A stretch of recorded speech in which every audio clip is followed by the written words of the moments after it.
चलो ए तक बात होगी डमजो होगा। अब डमजो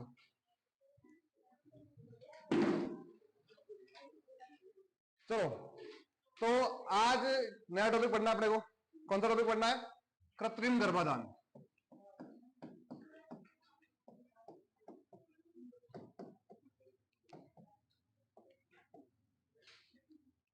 पहले शांति से समझ लेना क्या चीज है, फिर लास्ट में लिखेंगे।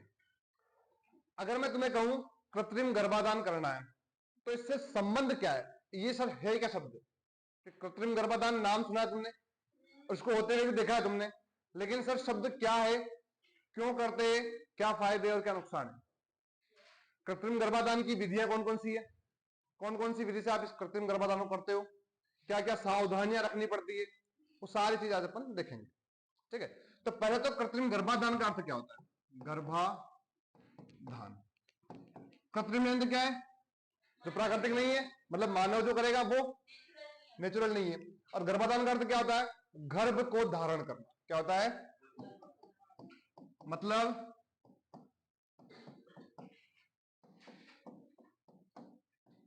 गर्भ को धारण करने का अर्थ यह है कि आप अपनी गाय, अपनी भैंस को ले गए, उसकी डिलीवरी करवानी है, तो लास्ट की स्टेप है।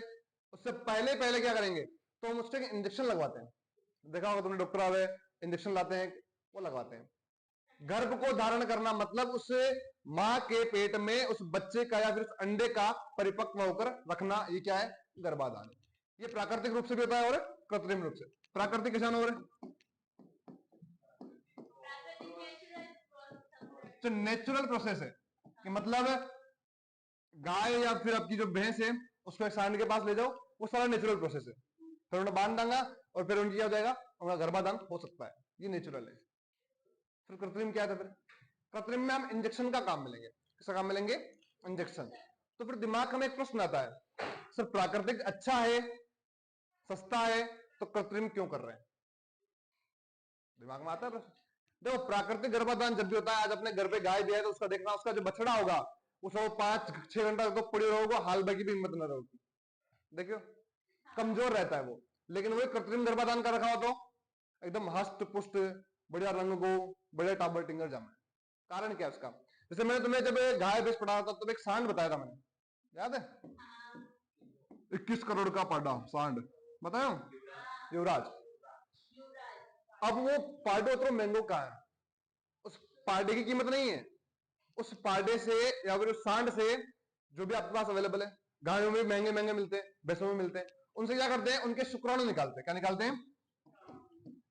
शुक्राणु निकालते हैं और शुक्राणु का फिर फर्टिलाइजेशन करके उसको स्टोर करते हैं और इंजेक्शन के रूप में फिर बेच देते हैं। एवरेज एवरेज मान के चलो, वो जो युवराज पाडू है, वो जो मालिक है, उसकी 21 करोड़ रुपए की बोली लग चुकी है। कितने की रे? फिर भी क्यों नहीं बेच रहा है वो? क्योंकि वो कम से कम 20-25 लाख रुपए मंथली उसके शुक्राणु से कमाता है। हाँ, कारण यही तो है।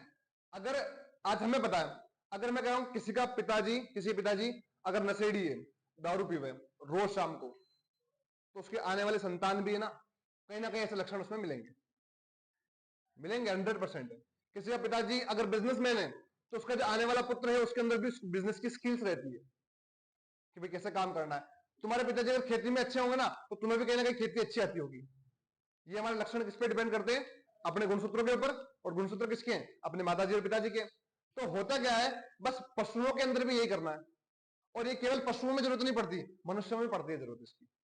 कभी कभी क्या होते हैं, हमारे हार्मोन्स इतने एक्टिव नहीं होते। अपने का test tube baby, test tube baby सुना है नाम? पूरा बेबी को एक टेस्ट ट्यूब के अंदर कन्वर्ट कर देते हैं। क्यों करते हैं? होता क्या है, ये जो हार्मोन से जहां पहुंचने चाहिए वहां नहीं पहुंचते, इसलिए क्या करते हैं? हम टेस्ट ट्यूब बेबी का यूज करते हैं। अब ऐसे पशुओं में करते हैं। तो इसकी प्रोसेस क्या है? फर्स्ट बात तो कृत्रिम गर्भाधान करना कैसे पड़ेगा, पहले मैं इसको शॉर्ट में समझा रहा हूं कि भाई कैसे कैसे होगा, फिर इसकी एक एक विधि को एक एक चीज को देखेंगे। सबसे पहले कृत्रिम गर्भाधान कराने के लिए आपके पास एक बेल या सांड होना चाहिए। सबसे इंपॉर्टेंट चीज,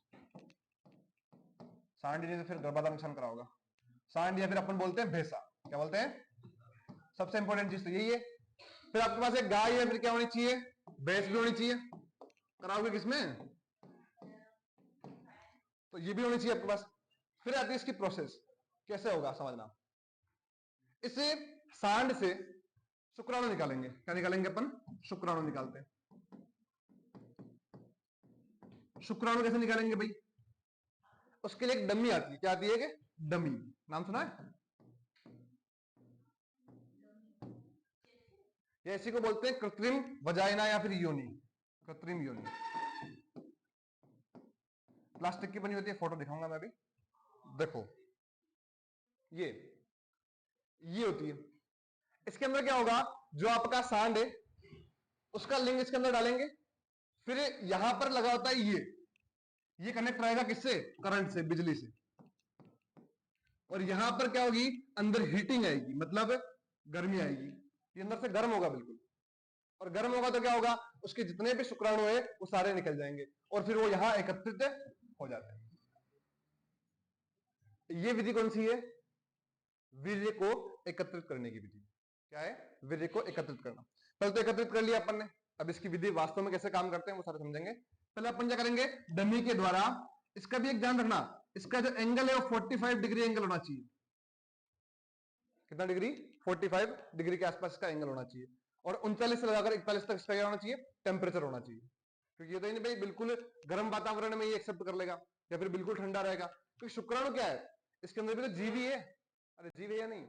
तो जीव अगर मान लो तुम्हें बोल दूं मैं कि 100 डिग्री सेल्सियस पे बिठा दूं तुम्हें, बैठ जाओगे? नहीं बैठ पाएंगे ना।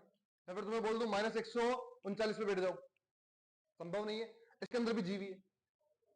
अब तक घर जाने को होगा मगर तो मारसा बशा ऐसी ऐसी चीजें बना रहा, पढ़नी पड़ेगी पर काम आओगे तक है। और हो सके मान लो तो पशु परिचय लाग गया, प्रमोशन हो गया, तो मुंह तो केवल बता रही हूं, तने करना पड़ेगा,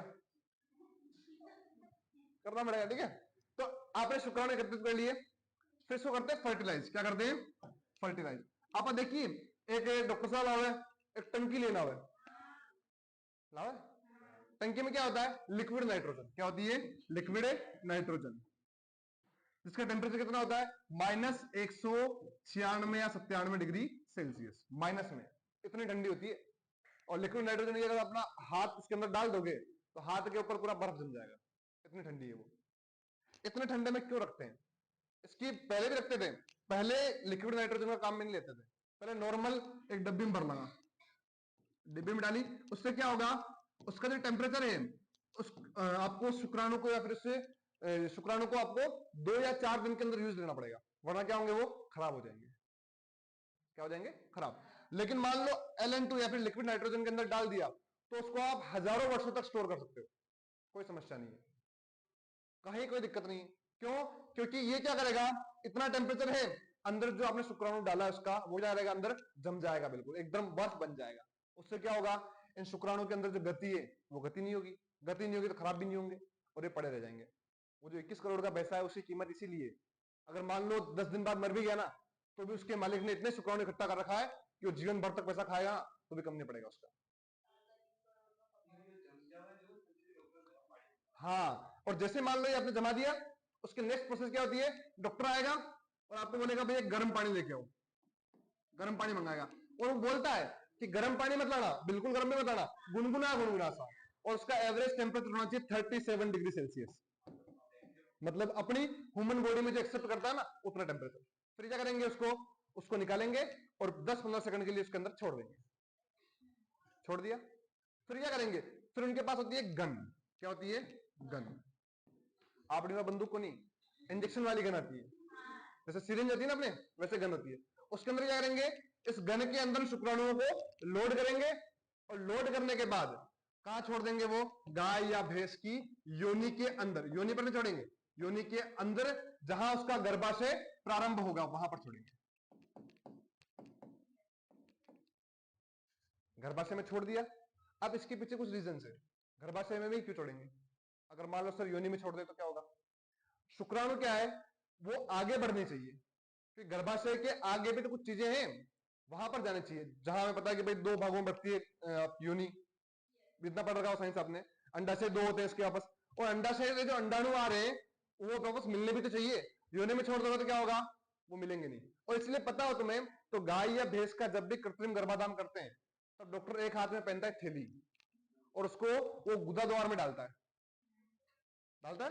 फिर क्या करता है वो चेक करता है कि भाई इसकी योनि कहां पर है, इसका गर्भाशय कहां से प्रारंभ हो रहा है, फिर उसको वहां से पकड़ता है वो, और फिर क्या करता है इस सुगन को इंजेक्ट करता है, इंजेक्ट हुआ, काम खत्म।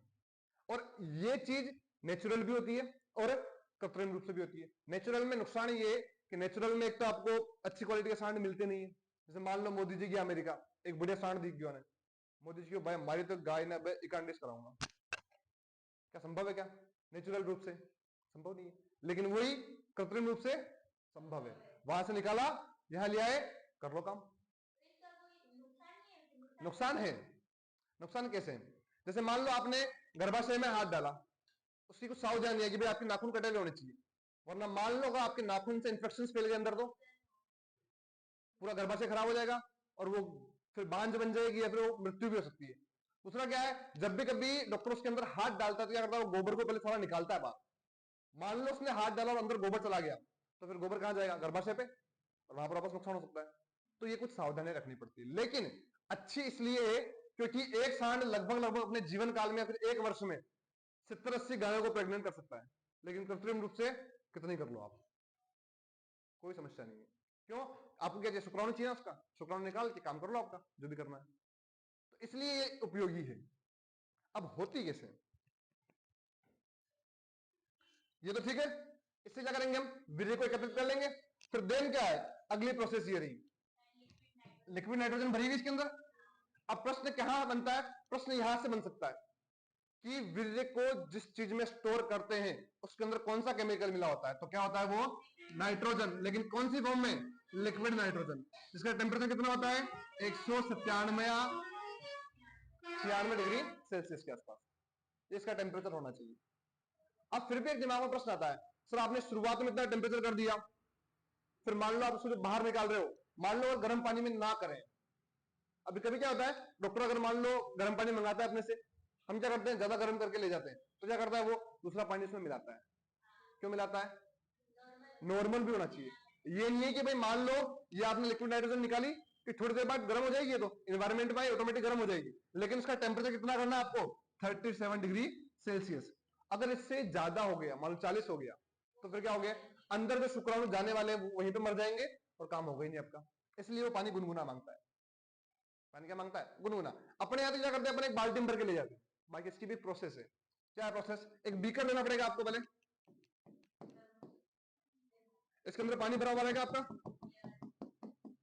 फिर आपके जो हार्मोन्स है उनको आप जिसके अंदर स्टोर करके लाए हो उसको इसके अंदर रखेंगे, और एवरेज 10 से 15 सेकंड, ज्यादा भी नहीं, रख के आपस निकाल लेंगे। इसलिए देखा डॉक्टर डालता है, हिलाता है एक बार बढ़िया सा और निकाल लेता है वापस, ज्यादा टाइम तक रखता नहीं उसको। फिर उसी पानी को वो अपने हाथ धोने में काम में ले लेता है, और डॉक्टर ध्यान रखो बताना। तो इसका यूज इसलिए करते हैं। अब एक प्रश्न पूछ क्या सकते हैं, जो आपकी विधि है, कौन सी विधि है? वीर्य को स्टोर करने की विधि, वीर्य एकत्रित करने की विधि वो थी, स्टोर करने की जो विधि है उसे क्या बोलते हैं?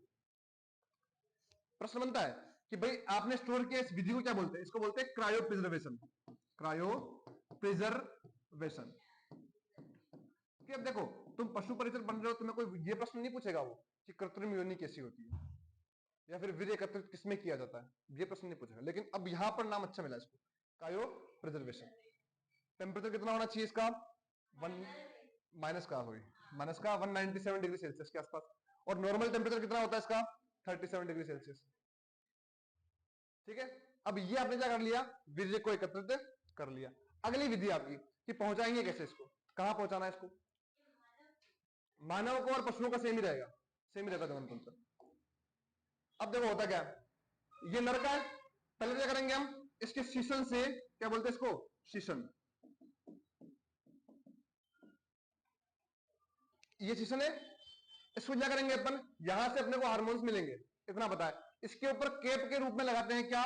जो कृत्रिम योनि है आपकी, क्या लगाते हैं? कृत्रिम योनि। अब समझ रहा, अब इसे प्रश्न बनता है कभी कभार कि मानव के अंदर जो वृषण है वो शरीर से बाहर की ओर क्यों होते हैं, या फिर आप किसी भी पशु के अंदर देख लो, जबकि महिलाओं के अंदर जो अंडाशय हैं वो शरीर के अंदर रहते हैं। इसके पीछे रीजन क्या है? टेम्परेचर का रीजन। कितना टेम्परेचर चाहिए अपना आपको? शुक्राणुओं को एक्सपोर्ट करने के लिए, मतलब बनाने के लिए टेम्परेचर की आवश्यकता होती है 33 डिग्री सेल्सियस, और ह्यूमन बॉडी टेम्परेचर कितना होता है 37 डिग्री सेल्सियस। तो क्या होगा, अगर अंदर होते तो क्या होता, बनते ही नहीं, और बनते नहीं तो सारा काम खेल ही खत्म है। ठीक है, फिर क्या होंगे, यहां से शुक्राणु निकलेंगे, कहां जाएंगे, मूत्राशय में जाएंगे। कहां जाएंगे, मूत्राशय में। कहां जाएंगे, मूत्राशय में। मूत्राशय से होते हुए कहां जाएंगे, शीशन में, और यहां से क्या होंगे, कलेक्ट कर ले जाएंगे। अब इनको कलेक्ट करके आपको इंजेक्ट किसमें करना है, मादा में करना है। किसमें करना है, मादा में। तो ये तो क्या है आपकी, यहां से यहां तक का जो भाग है वो क्या है, योनि है।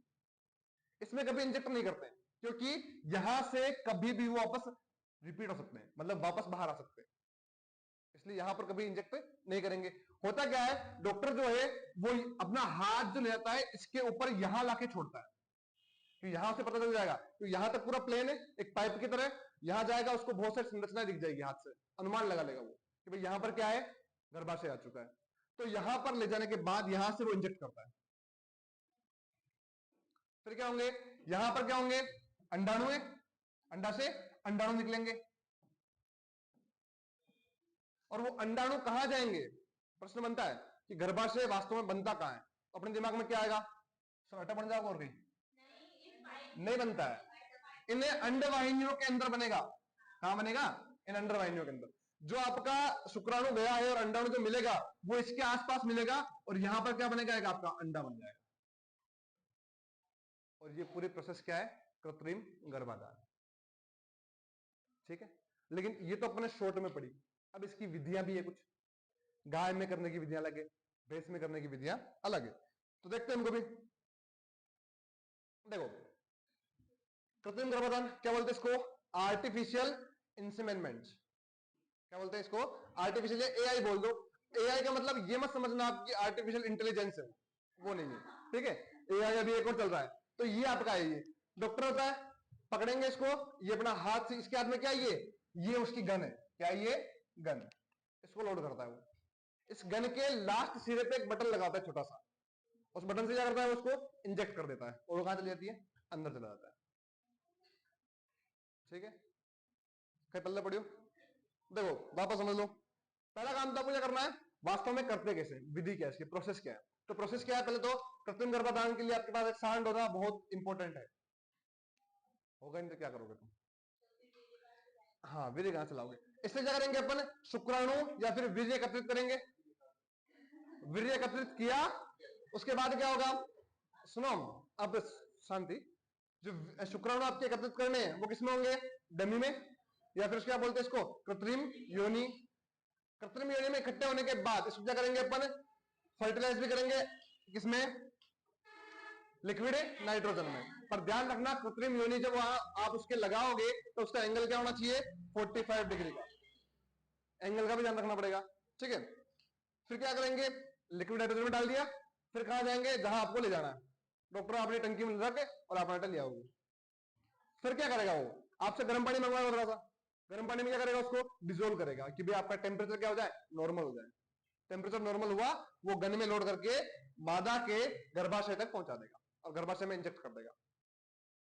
अब तुम मुझे एक छोटी सी बात बताओ कि भाई 1 ml कितना लेना है आपको, 1 ml शुक्राणु या फिर आपके वीर्य में कितने के आसपास शुक्राणु होते होंगे जीवित या मृत, एवरेज लगाओ कितना होगा, 1 ml के अंदर चलो, 1 ml के अंदर कितने में, 1 ml में लगभग 20 करोड़ शुक्राणु होते हैं। कितने होते हैं, 20 करोड़। इनमें से काम कितना करेगा, काम एक ही करेगा केवल, काम एक का है, सारे काम कर नहीं सकते, काम एक का हुआ फिर सारे निरर्थक है। मतलब 19 करोड़ 99 लाख 999 कोई काम के नहीं, काम केवल एक का है। तो फिर दिमाग में आता है सर केवल एक ही छोड़ दे दो। होता क्या है, इनके अंदर एक रेस लगती है, जैसे इसको गर्भाशय तक पहुंचाया, फिर ये दौड़ते हैं, जो सबसे पहले पहुंच जाएगा।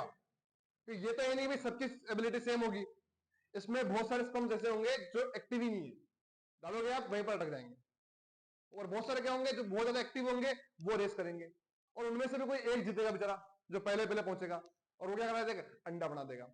महिलाओं में क्या होता है, कभी जुड़वा बच्चे हो जाते हैं, होते हैं, रीजन क्या होता है इनका, 2 अंडा एक साथ चले जाते हैं, इधर से अंडा से इधर से भी आएगा एक, तो एक इधर से भी आएगा, दोनों के पास सेम टाइम पे पहुंच गए तो क्या हो जाएंगे वो जुड़वा, बाकी एक ही होना है। फिर सिर्फ कुत्ता में कतरा जाए गरुड़ा 18-18 20-20 बच्चा एक साथ 10-10 बच्चा, तो उनकी संरचना अलग है। अपने केवल याद रखना है कृत्रिम गर्भाधान की 4-5 काम की बातें। कितनी याद रखनी है आपको?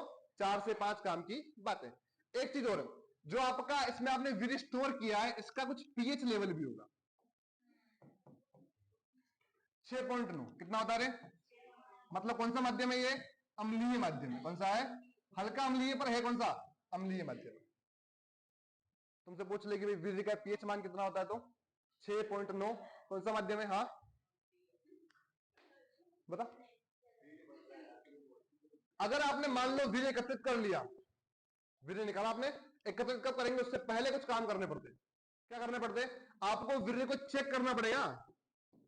कहीं ऐसा तो नहीं है कि भाई वीर्य में जो हम चाह रहे हैं, जो शुक्राणु हम चाह रहे हैं वो है भी नहीं इसमें। मान लो कोई ऐसा शुक्राणु है ही नहीं जो इसके अंदर रोग प्रतिरोधक क्षमता को बढ़ा दे।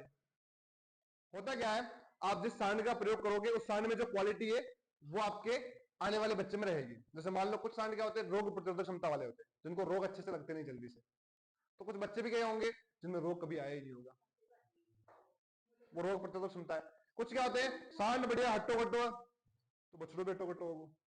जैसे मुर्रा देखो ना तुम पाटो। अब उसका महंगा इसलिए है वो क्योंकि उसका वीर्य महंगा है, बाकी कोई काम का नहीं है वो। सांड ढके करेगा उन्हें, दूध तो दे नहीं रहे हो, पर दूध से महंगा कुछ दे रहा है वो। ठीक है, आगे देखते हैं। चेक करेंगे तो चेक करने की जो विधि से बोलते हैं माइक्रोस्कोप। क्या बोलते हैं? माइक्रोस्कोप। मतलब माइक्रोस्कोप में चेक करेंगे, क्या चेक करेंगे? इसकी संख्या कितनी है, शुक्राणुओं की संख्या कितनी है, इसकी गतिशीलता कितनी है, मतलब कितनी स्पीड है उसकी। हाँ माइक्रोस्कोप में दिख जाए लट्टा दौड़ती होती, गतिशीलता कितनी है इसकी। या फिर देखेंगे इसके अंदर रोग प्रतिरोधक क्षमता कितनी है, रोग प्रतिरोधक क्षमता। अब कहीं ना कहीं दिमाग में एक प्रश्न आता है, अच्छा मनुष्यों और हम पशुओं की बात करें तो वास्तव में मनुष्य तो मनुष्य नहीं रहे पर पशु पशु रह गए। मनुष्य मनुष्य नहीं रहा है क्योंकि सब कुछ प्रकृति ने सब कुछ डिसाइड कर रखा है। प्रकृति ने सब कुछ डिसाइड कर रखा है, उस टाइम पे वो काम होना चाहिए। लेकिन मनुष्य ने तो छोड़ दिया, लेकिन पशु आज भी करते हैं। जैसे पशुओं के लिए अपन बोले तो कभी रात को खाना नहीं खाते, वो कभी चारों नहीं खाओगा रात में, अपन भी खा सकते हैं। और अपना मनुष्य क्या करे, रात 12 बजे 1 बजे भूख लगी ऊटन टिप्पण मारा ठीक है खाओ। पहले हम भी करते थे, पहले जो बुजुर्ग है उनसे पूछना, सूर्यास्त के बाद वो भोजन नहीं करते थे, शाम को ज्यादा खाना भी नहीं खाना चाहिए। लेकिन हमने क्या कर दिया, सारा काम उल्टा कर दिया। भगवान सुनो, ऐसा लोग बोलते हैं कि भाई सुबह सूर्योदय से पहले उठना चाहिए, बोलते हैं। और आजकल के मनुष्य नहीं उठते, जबकि आज भी पशुओं को देख लो आप, सूर्यास्त होने से पहले उठ जाएंगे।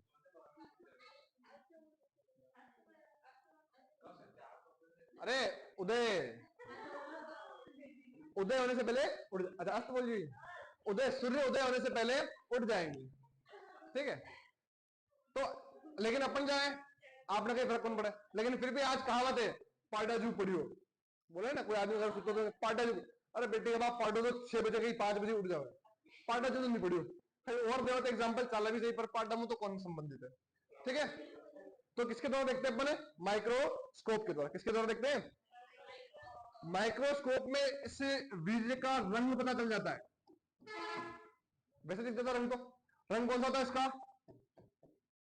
क्रीम, क्रीम पर ध्यान रखना, क्रीम कलर ऐसा क्या होता है?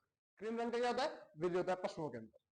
मनुष्य की अपन यहाँ कोई बात नहीं करेंगे, हम पशुओं की बात करेंगे। मनुष्य के लिए आपके साइंस की क्लास में जनन तंत्र है, वहां पर आप पूरा पढ़ लोगे। सिलेबस में है या नहीं मुझे नहीं पता, बलराम जी बता देंगे आपको। ठीक है, अब आता है कुछ चीजें ऐसी जो आपको संबंधित करनी पड़ेगी मनुष्यों से। ठीक है, जैसे कि महिलाओं के अंदर पीरियड चलता है, इसे बोलते हैं एमसी पीरियड चलता है। हर 28वें दिन के आसपास उसके आने की संभावना रहती है और लगभग 7 दिन तक चलता है वो। लेकिन पशुओं में ऐसा नहीं है, पशुओं में ऐसा नहीं है। पशुओं के अंदर पीरियड चलता है एस्ट्रस चक्र। क्या बोलते हैं इसको? एस्ट्रस चक्र। तुम्हें पता है तो पशु कभी भी जनन क्रिया रात में नहीं करते। रात में जनन क्रिया के लिए मनुष्यों के लिए बनाया गया था, और पशुओं के लिए कब करते हैं? हमेशा दिन में करते हैं। जिस समय मादा के अंदर अंडा बनने की प्रक्रिया कंप्लीट होगी और अंडा बनते ही मादा का चिल्लाना शुरू हो जाता है और रीकबा लाग जाता है, और अपने यहां उस शब्द को बोलते हैं हीट पे आना। क्या बोले? पारी। पारी बोलता होगा हमारा, मतलब अलग अलग भाषा में अलग अलग बोलते हैं हीट पे आना। और कभी इस चीज को ध्यान करना, कभी फर्स्ट दिन जब पशु चिल्ला रहा है तब कभी भी मनुष्य उसको किसी भी इंजेक्शन से परिचित नहीं कर पाता है। भाई पहली बात तो आपकी होता हो सके नहीं दिख रही हो तो क्या करना? एक दिन देखा तो एक दिन देखा, अगले दिन जान पड़ जाएगी। अगर वो 12 घंटे, कितने घंटे? 12 घंटे तक कंटिन्यू ऐसा कर रही है तो उसके बाद उसको जरूरत है किसकी? इंजेक्शन की। मतलब उस समय क्या है, वो उसका अंडा जो है बिल्कुल पक चुका है, उसको शुक्राणु की आवश्यकता है और वो जनन कर लेगी। तो ये पता चलता है किसके द्वारा में? एस्ट्रस चक्र। इसकी मैं देखो टॉपिक ऐसा है, पढ़ना पड़ेगा आपको, क्योंकि मैंने पहले कहा कि मैं तो केवल पढ़ा रहा हूं। अगर मान लो तुम नौकरी लग के तुम्हारा प्रमोशन हो गया तो तुम्हें करना पड़ेगा, फिक्स है, कोई ऑप्शन नहीं है इसके अलावा। प्रमोशन हुआ तो और नौकरी लग गए तो भाई कुछ नहीं है। ठीक है। अब कुछ प्रक्रिया आती है, जैसे मान लो गाय और भैंस के अंदर आप जनन क्रिया करवा रहे हो तो उसे क्या बोलेंगे? उसकी विधि कौन सी है? भेड़ और बकरी के अंदर करवा रहे हो तो उसकी विधि क्या है? जैसे मान लो अपने गाय और भैंस के गुदोदर में हाथ डाल दिया, भेड़ के कैसे डालोगे? बकरी कैसे डालोगे? बकरी छोटा पशु है, उसके गुदोदर में हाथ जाता ही नहीं है, तो वहां पर विधि अलग है। गाय और भैंस में जो विधि ऐसे बोलते हैं रेक्टो वेजाइनल विधि। कौन सी विधि है? रेक्टो वेजाइनल विधि। किसमें होगी ये? गाय व भैंस में। किसमें होगी? गाय व भैंस में। कौन सी विधि होगी? और एक आती है विधि वेजाइनल स्पेकुलम विधि। कौन सी है? वेजाइनल स्पेकुलम विधि। ये किसमें होगी? भेड़ और बकरी में। अब इससे प्रश्न क्या बन सकते हैं वो चीज पढ़ने देना। प्रश्न यहां से बन सकता है पूरा कि गाय व भैंस के लिए कृत्रिम गर्भाधान है तो कौन सी विधि का प्रयोग करते हैं? तो कौन सा करते हैं? रेक्टो वेजाइनल विधि। तुमसे पूछ ले कि भाई भेड़ और बकरी में किसका करते? तो वेजाइनल स्पेकुलम विधि। वेजाइनल स्पेकुलम एक यंत्र आता है जिसके द्वारा उसको किया जाता है। गूगल पर देख लियो वेजाइनल स्पेकुलम यंत्र कैसे होगा, देख लीजिए। ठीक है, तो ये आपका टॉपिक है छोटा सा, कृत्रिम गर्भाधान। कल पल्ले पड़े तारे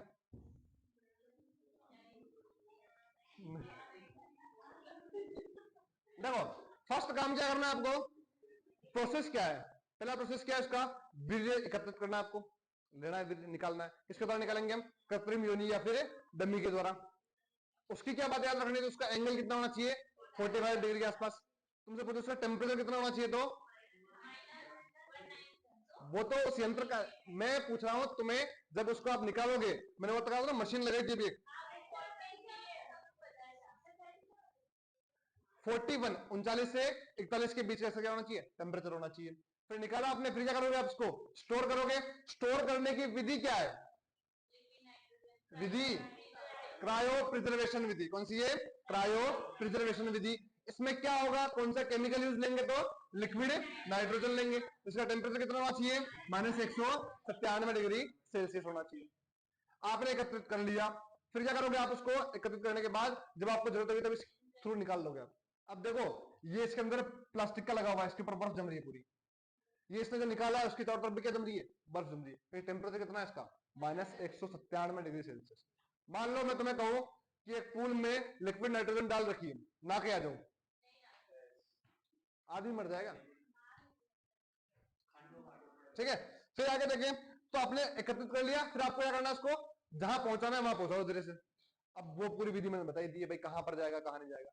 ठीक है, अब तो लिखो फिर।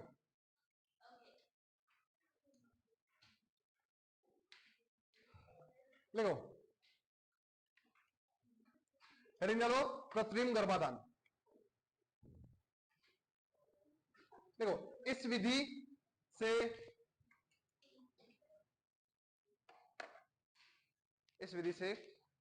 नर पशु के जीवित शुक्राणुओं, नर पशु के जीवित शुक्राणुओं युक्त वीर्य को एकत्रित करके, जीवित शुक्राणु युक्त वीर्य को एकत्रित करके विशेष उपकरणों की सहायता से, विशेष उपकरणों की सहायता से मादा के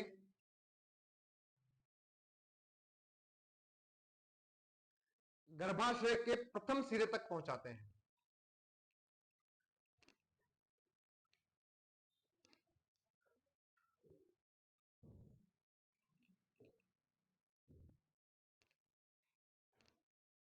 देख लिया। अब आएंगे अपन कहां पर, फर्स्ट स्टेप कौन सी आपकी, वीर्य को एकत्रित करना। तो हेडिंग डालो, वीर्य एकत्रित करना।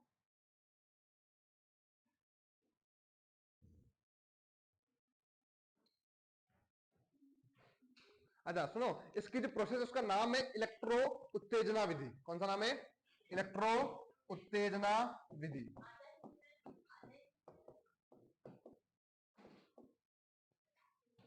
इलेक्ट्रॉन तो करंट बोल दो, इलेक्ट्रो उत्तेजना विधि लिखो इसके अंदर।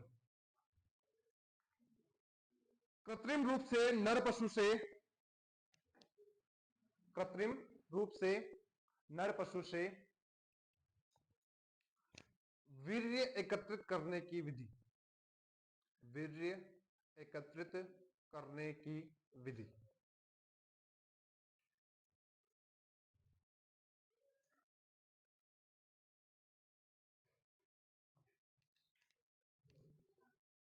लिख लिया, फिर लिखो आगे, अगला लिखो, वीर्य एकत्रित करने हेतु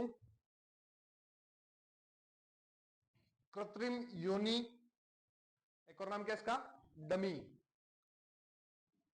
कृत्रिम योनि या क्या नाम है इसका एक और, डमी का प्रयोग किया जाता है।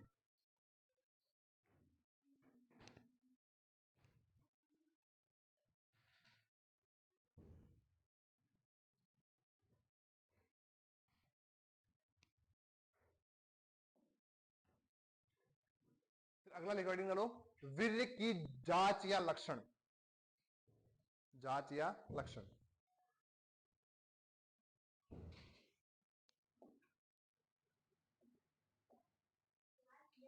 लक्षण,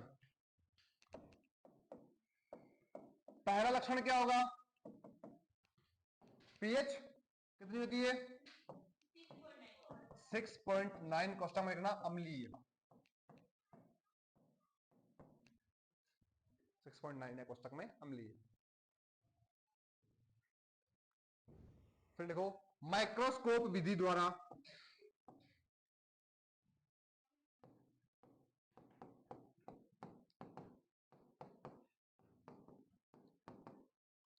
माइक्रोस्कोप विधि द्वारा शुक्राणुओं की गति,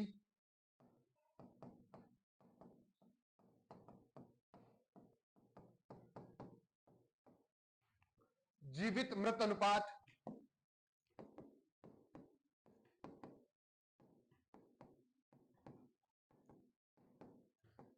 संख्या,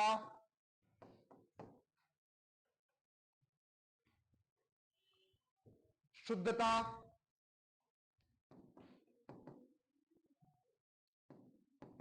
आदि का पता लगाया जाता है,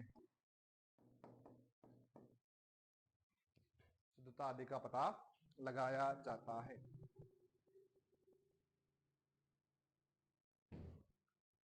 फिर देखो, सामान्य लक्षण,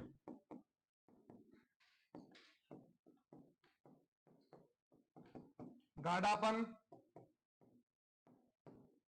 और क्रीम कलर,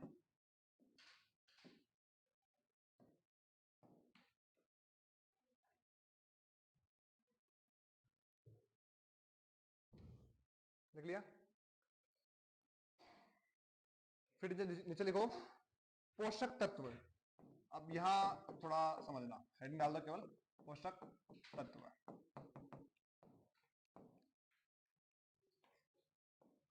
देखो, पशुओं के वीर्य के अंदर दो पोषक तत्व मिलेंगे आपको। पहला मिलेगा आपको फ्रक्टोज। क्या मिलेगा? फ्रक्टोज।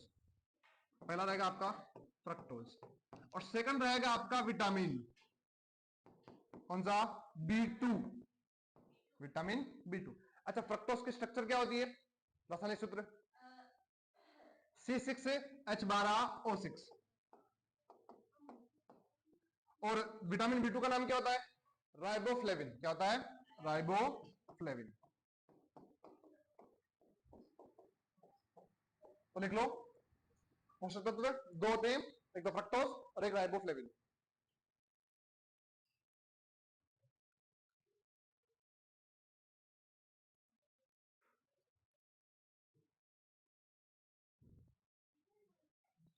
ठीक है, फिर अगला पॉइंट लिखो, लिख लो लिख लो।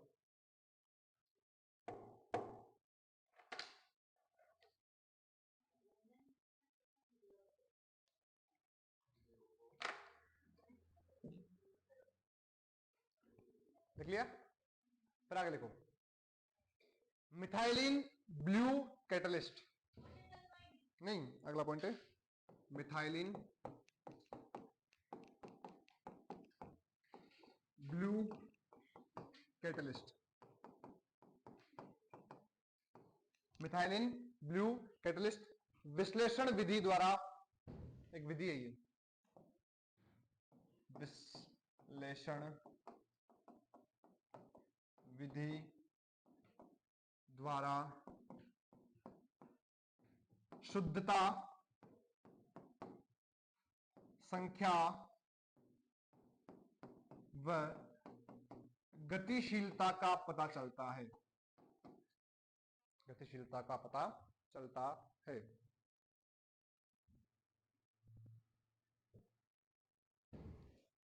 देख लिया?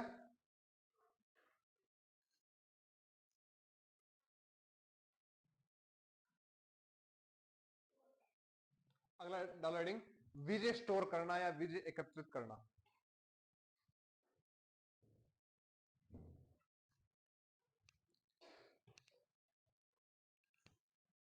देखो, वीर्य को कृत्रिम रूप से एकत्रित करने हेतु, वीर्य को कृत्रिम रूप से एकत्रित करने हेतु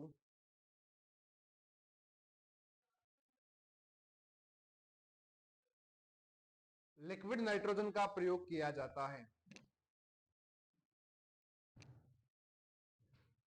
इसका प्रयोग करते हैं, लिक्विड नाइट्रोजन। वीर्य को एकत्रित करने हेतु लिक्विड नाइट्रोजन का प्रयोग किया जाता है। फिर आगे लिखो, लिक्विड नाइट्रोजन का तापमान, शॉर्ट में लिख लो LN2। लिक्विड नाइट्रोजन का तापमान माइनस 197 डिग्री सेल्सियस होता है।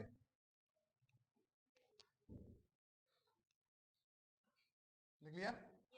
फिर देखो, इस विधि को क्या कहते हैं? क्रायो प्रिजर्वेशन कहते हैं। जरा, क्रायो प्रिजर्वेशन, इस विधि को क्रायो प्रिजर्वेशन कहते हैं।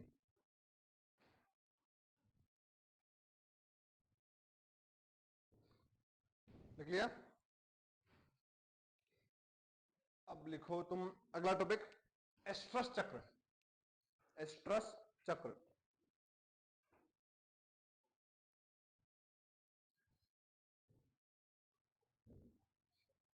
देखो, मादा पशुओं में, मादा पशुओं में अंडा निर्माण की प्रक्रिया, मादा पशुओं में अंडा निर्माण की प्रक्रिया विशेष अवधि में होती है। विशेष अवधि में होती है। इसे एस्ट्रस चक्र कहते हैं। इसे एस्ट्रस चक्र कहते हैं। देख लिया? अगला पॉइंट लिखो, अंडा परिपक्व होने के,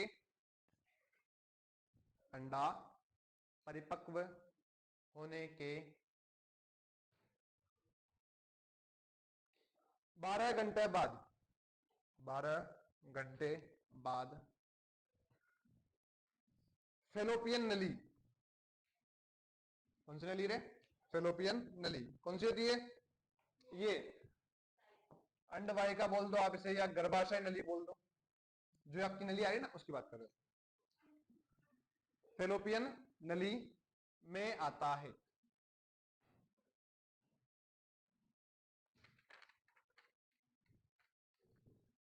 ठीक है, अब हेडिंग डालो आगे। अब क्या लिखना रहेगा? अच्छा ये विधियां, तो लिखो कृत्रिम वीर्य प्रवेश, कृत्रिम वीर्य प्रवेश।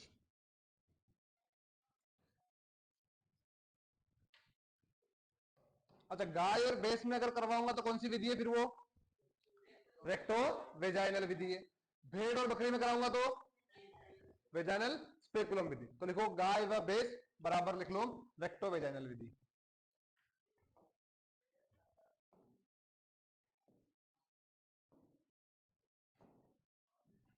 रेक्टो वेजाइनल विधि और वेजाइनल स्पेकुलम विधि।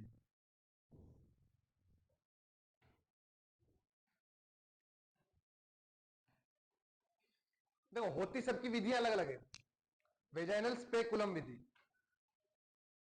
सबकी विधियां अलग अलग होती है। जैसे कि तुम्हें बोल दे भाई घोड़ी का क्या है, घोड़ी की अलग होती है, सुअर की अलग होती है, लेकिन काम की नहीं है। फिर भी घोड़ी का तो सिंपल सा नाम है, लिख लो वेजाइनल, केवल वेजाइनल।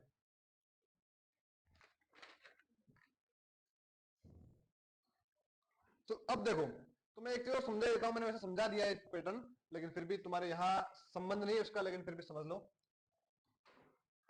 अच्छा अपन ने एक टॉपिक पढ़ा था बधियाकरण, पढ़ा था ना? क्या होता है? नसबंदी। अगर मान लो फिर नसबंदी करवानी है तो फिर यहां पर कहां करोगे आप नसबंदी?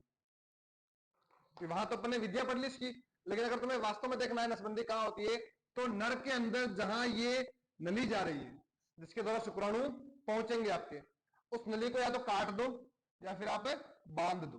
बांधना या फिर काटना। इसको काट देने क्या हो जाएगा? शुक्राणु जो बने वो आगे नहीं पहुंच पाएंगे, आगे नहीं पहुंचेंगे तो बाहर आ ही नहीं पाएंगे, तो क्या हो जाएगी आपके एक तरह से नसबंदी हो जाएगी। फिर अगर मादा में भी होती है नसबंदी, जैसे महिलाएं ऑपरेशन करवाती है, वैसे मादा के अंदर भी होती है। मादा के अंदर क्या करते हैं, वो जो आपकी ये नली है, इस नली को वापस यहां से काट देंगे या फिर इसको बांध देंगे यहां से। सेम प्रोसेस दोनों में, इन नलियों को बांध देना। तो लिख लो इसको भी, चलो मादा नसबंदी, मादा नसबंदी। अच्छा इसको कौन सी नली बोलेंगे? है फेलोपियन नली। कौन सी नली है ये? फेलोपियन नली। तो मादा में लिखो फेलोपियन नली को काटकर बांधना। हाँ। मादा नसबंदी लिख दिया। फिर इसलिए करो प्रक्रिया, जो ये बोल रही हो लिखो प्रक्रिया। मादा नसबंदी में लिखो फेलोपियन नली को काटकर बांधना या काटना या बांधना। इसकी प्रक्रिया जो है इसे बोलते हैं ट्यूबेक्टोनी।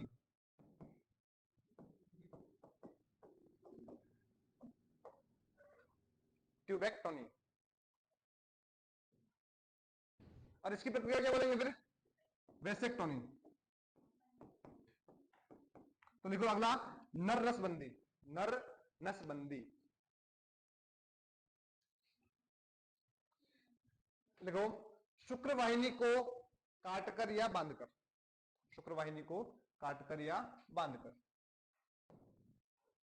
शुक्रवाहिनी को काटकर या बांधकर। तो नीचे लिखो इस प्रक्रिया को, इस प्रक्रिया को क्या बोलते हैं? वेसेक्टोमी। वेसेक्टोमी। मी है वो, नी नहीं है, ठीक है ना? मी हाँ मी है।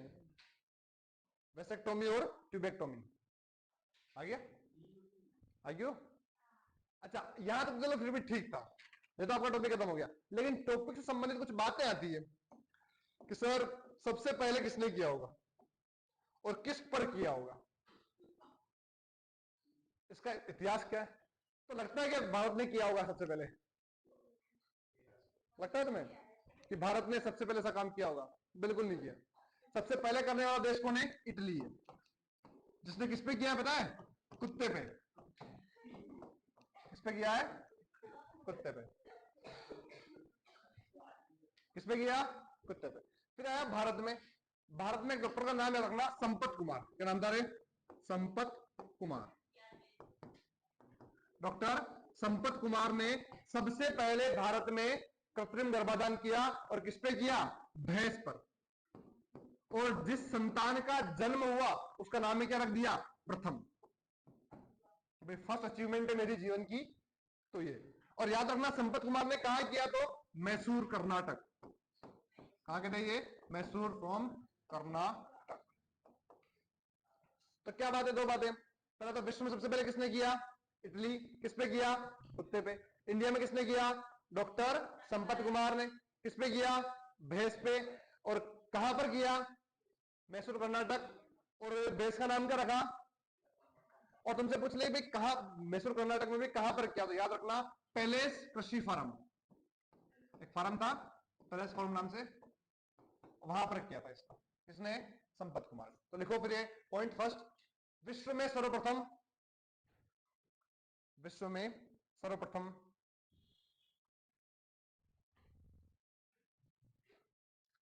इटली ने कृत्रिम गर्भाधान किया। विश्व में सर्वप्रथम इटली ने कृत्रिम गर्भाधान किया। क्वेश्चन में लिखना किसके ऊपर किया था? डॉग पे। भाव भाव करेगा ना, ठीक है। हाँ सक्सेस है। तो लिखो अगला, भारत में सर्वप्रथम किसने किया? डॉक्टर संपत कुमार। कहां के थे ये? मैसूर कर्नाटक। किस पे किया? तो भैंस पे किया है। नाम क्या रखा उसका? तो प्रथम रखा है। और मैसूर कर्नाटक में भी कहां पे पूछे? तो पैलेस कृषि फार्म। पैलेस कृषि फार्म या पैलेस डेयरी फार्म बोल दो। लिख लिया? बस एक बात और लिखनी, टॉपिक खत्म आपको।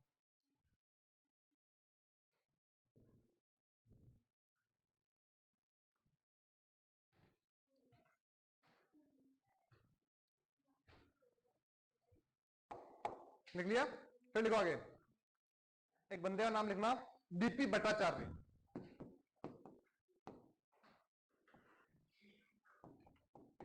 अच्छा डीपी नाम पहले भी क्या आया क्या? डीपी कहीं तुमने पढ़ा होगा हिस्ट्री, हिस्ट्री में कहीं पे राजस्थान की। नहीं पढ़ी? भट्टाचार्य नहीं, केवल डीपी बोल रहा हूं, आगे कुछ और है। सोचना, याद आए तो बता देना। याद है तो बता दीजिए। डीपी चट्टोपाध्याय, मिश्रित मूल सिद्धांत। चलो लिखो आगे। लिखो लिखो, डीपी चट्टोपाध्याय भट्टाचार्य में लिखो, डीपी भट्टाचार्य।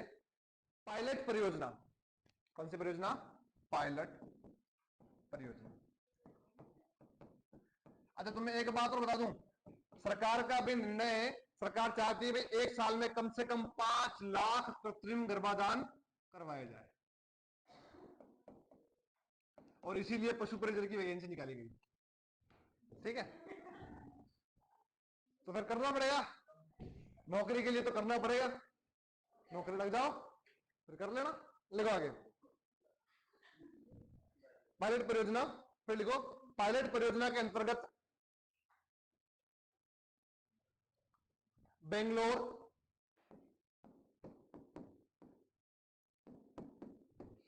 कोलकाता, मोंटगोमरी, कहां पर है ये? पाकिस्तान। हाँ, मोंटगोमरी। और एक पटना, यहां पर कृत्रिम गर्भाधान हेतु, कृत्रिम गर्भाधान हेतु, यहां पर कृत्रिम गर्भाधान हेतु केंद्र स्थापित किए गए, केंद्र स्थापित किए गए।